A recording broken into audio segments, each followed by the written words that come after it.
ನಮಸ್ಕಾರ ವೀಕ್ಷಕರೇ, ಎಪಿಸೋಡ್ನಲ್ಲಿ ಕಮೆಂಟ್ ಸೆಕ್ಷನಿಂದ ಕೆಲವು ಮುಖ್ಯವಾಗಿರುವಂಥ ಡೌಟ್ನ ಕ್ಲಿಯರ್ ಮಾಡಲು ಹೋಗ್ತಾ ಇದ್ದೇನೆ.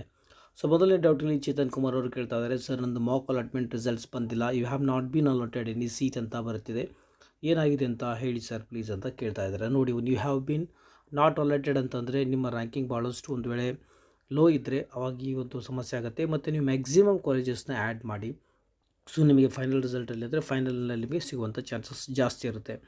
ಮ್ಯಾಕ್ಸಿಮಮ್ ಆಗಿ ಅಂದರೆ ನಿಮ್ಮ ರ್ಯಾಂಕಿಂಗ್ ಅನುಗುಣವಾಗಿ ಒಂದು ನೀವು ಇಂಜಿನಿಯರಿಂಗ್ ಮಾಡಬೇಕಂದ್ರೆ ಮ್ಯಾಕ್ಸಿಮಮ್ ಇಂಜಿನಿಯರಿಂಗಲ್ಲಿ ಆಪ್ಷನ್ ಎಂಟ್ರಿ ಮಾಡ್ಕೊಳ್ಳಿ.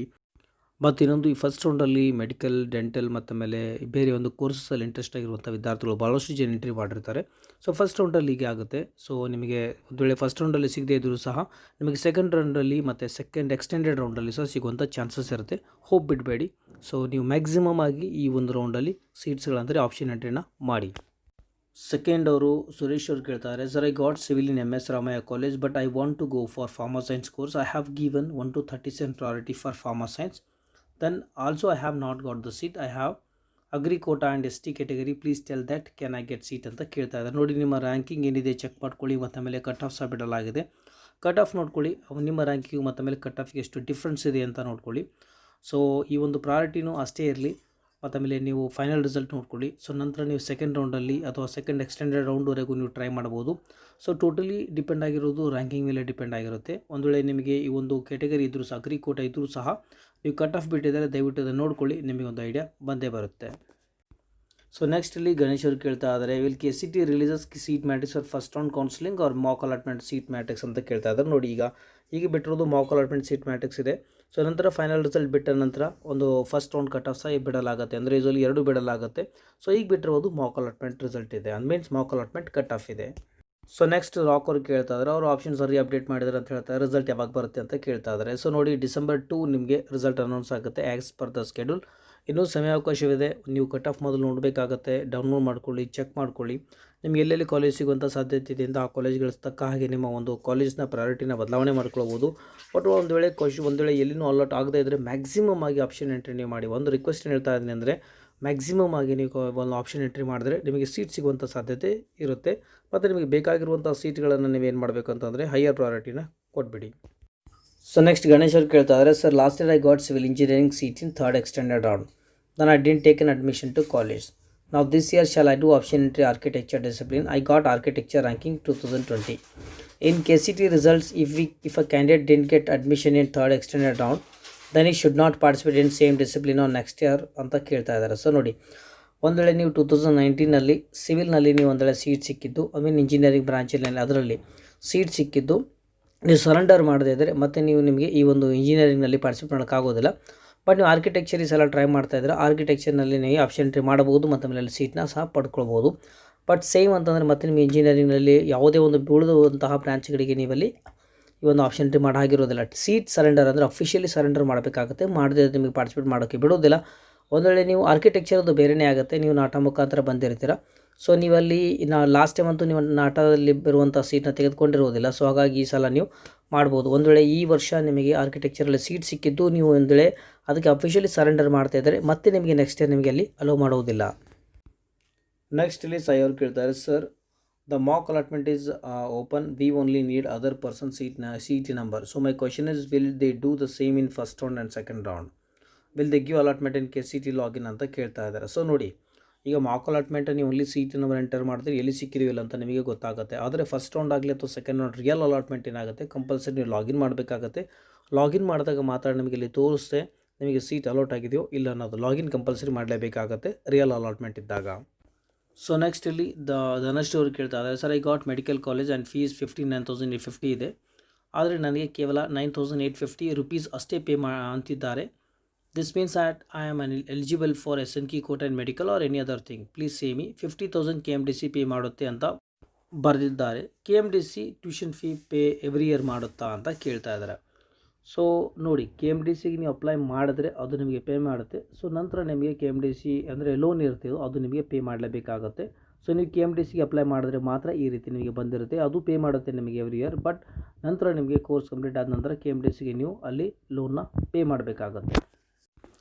ಸೊ ನೆಕ್ಸ್ಟ್ ಇಲ್ಲಿ ಶ್ರೀ ಅವರು ಕೇಳ್ತಾರೆ, sir I gave choice to in medical first round, if I give choice to in engineering first round, can I participate in neat second round, if I get medical seat in second round but I am interested in engineering can I surrender medical seat ಅಂತ ಕೇಳ್ತಾ ಇದ್ದಾರೆ. So ನೋಡಿ, already ನಿಮಗೆ seat ಸಿಕ್ಕಿದೆ ನಮಗೆ ಈ ಒಂದು neat first ರೌಂಡಲ್ಲಿ, ಅದಕ್ಕೆ ನೀವು ಅಲ್ಲಿ ಚಾಯ್ಸ್ 2 ಮಾಡಿರ್ತೀರ.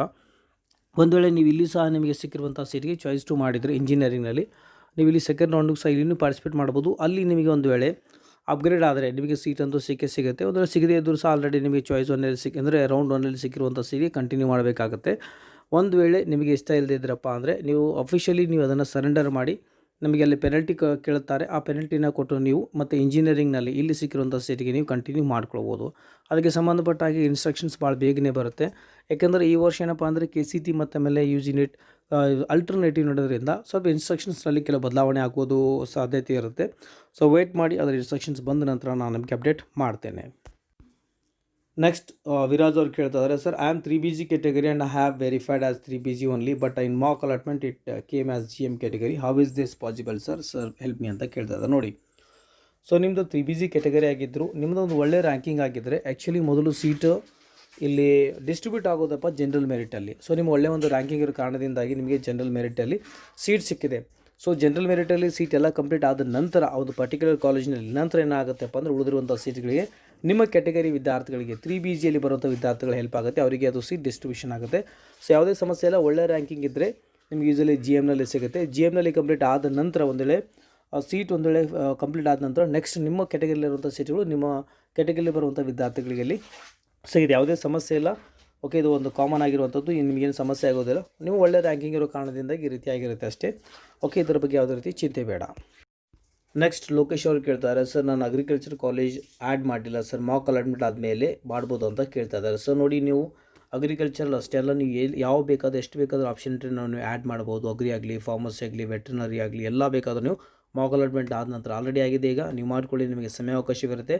ಬಟ್ ಮಾಕ್ ಅಲಾಟ್ಮೆಂಟ್ ಒಂದು ಡೆಡ್ಲೈನ್ ಇದೆ, ಆ ಡೆಡ್ಲೈನ್ ಆದ ನಂತರ ನಿಮಗೆ ಅಲ್ಲಿ ಬ್ಲಾಕ್ ಆಗುತ್ತೆ, ನೀವು ಮಾಡೋಂಗಿರೋದಿಲ್ಲ.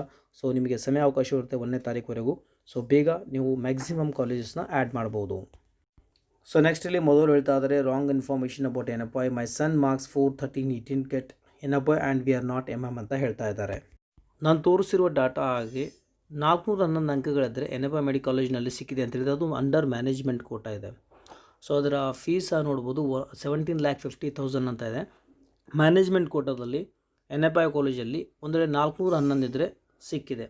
ಸೊ 413 ಅಂದರೆ ಪ್ರೊಬಾಬ್ಲಿ ನೀವು ಆಲ್ ಇಂಡಿಯಾ ಕೋಟಾದಲ್ಲಿ ಟ್ರೈ ಮಾಡಿರ್ತಾರೆ, ಅದಕ್ಕೆ ಸಿಕ್ಕಿರೋದಿಲ್ಲ. ಇದು ಡೀಮ್ಡ್ ಯೂನಿವರ್ಸಿಟೀಸ್ ಇದೆ. ಸೊ ಡೀಮ್ಡ್ ಯೂನಿವರ್ಸಿಟಿ ಒಂದು ನೀವು 2 lakh rupees ಡಿಪಾಸಿಟ್ ಮಾಡಿ ನೀವು ಅಲ್ಲಿ ಎಂಟರ್ ಆಗಿದ್ದರೆ ಮ್ಯಾನೇಜ್ಮೆಂಟ್ ಕೋಟಾ ಅಂಡರ್ ಇಲ್ಲಿ ನಮಗೆ ಸಿಕ್ಕಿರುವಂಥ ಡಾಟಾ ಪ್ರಕಾರ 411 ಪಡೆದಿರುವಂಥ ವಿದ್ಯಾರ್ಥಿ ಮ್ಯಾನೇಜ್ಮೆಂಟ್ ಕೋಟಾ ಅಂಡರ್ ಸೀಟ್ ಸಿಕ್ಕಿದೆ. ಒಂದು ವೇಳೆ ವಿದ್ಯಾರ್ಥಿ ಮುಸ್ಲಿಂ ಮೈನಾರಿಟಿ ಇದ್ದರೆ ಆ ಒಂದು ಮ್ಯಾನೇಜ್ಮೆಂಟ್ ಆ್ಯಕ್ಚುಲಿ ಮುಸ್ಲಿಂ ಮೈನಾರಿಟಿಯಲ್ಲಿ ಲಿಂಗ್ವಿಸ್ಟಿಕ್ ಆಗಲಿ ಇವೆಲ್ಲ ಏನಪ್ಪ ಅಂದರೆ ಪ್ರೈವೇಟ್ ಕೋಟಾದಲ್ಲೇ ಬರುತ್ತೆ. ಸೊ 448 ಇದ್ದರೆ ಆ ಥರ ಒಂದು ಕಟ್ ಆಫ್ ಆಗಿದೆ.